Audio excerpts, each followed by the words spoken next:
अस्सलाम वालेकुम नाज़रीन। पिछले 10 से 15 दिनों के अंदर पाकिस्तान के वज़ीर दाखिला मोहसिन नकवी ने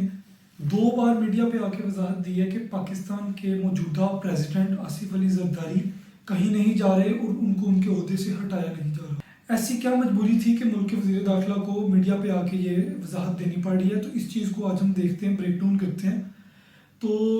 अगर हम आसिफ अली ज़रदारी को देखें और उनसे रिलेटेड कोई पॉलिटिकल खबर आए तो आम आवाम में या तो उनके कुछ सपोर्टर होंगे या उनके नाक़दीन होंगे जो कि समझेंगे कि अंदरून सिंह से रिलेटेड कोई खबर आ गई है जो उनके हाथ में नहीं है, या लैंड माफिया से रिलेटेड भी उनका नाम जोड़ा जाता है, या करप्शन से रिलेटेड कोई बात की जाएगी। लेकिन आज जो हम आपको खबर देने वाले हैं वो एक इंतहाई क्रिटिकल टॉपिक है जिस तरफ कोई भी नहीं देख रहा। रिसेंटली पाकिस्तान के एक सीनियर जर्नलिस्ट ने ये खबर ब्रेक की है कि पाकिस्तान के जो प्रेसिडेंट आसिफ अली ज़रदारी हैं, इनके बारे में ये जो कुछ टीवी चैनल्स पे प्रोपेगेंडा किया जा रहा था, उनके टीवी चैनल्स पे कुछ माउथ पीसेस थे, उनके थ्रू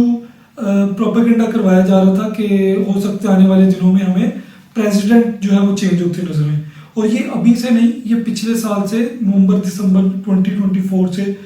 ये अफवाहें जो है वो देखने को मिल रही हैं। और अभी ये बात की जा रही है हो सकता है आसिफ अली ज़रदारी की जगह फील्ड मार्शल आसिफ मुनीर को प्रेसिडेंट बना दिया जाए। अभी करंटली तो मोहसिन नकवी ने इस सारे की तरदीद कर दी है, लेकिन अगर हम देखें कि प्रोपेगेंडा कौन कर रहा है और चाहता कौन है कि प्रेसिडेंट को उनके ओहदे से हटाया जाए,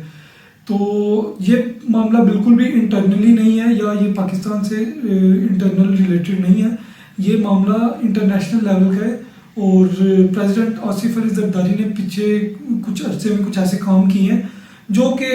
बैरूनी ताकतों को, जो ख़ास तौर पे पाकिस्तान के ख़िलाफ़ हैं और जो पाकिस्तान के या मुस्लिम उम्मा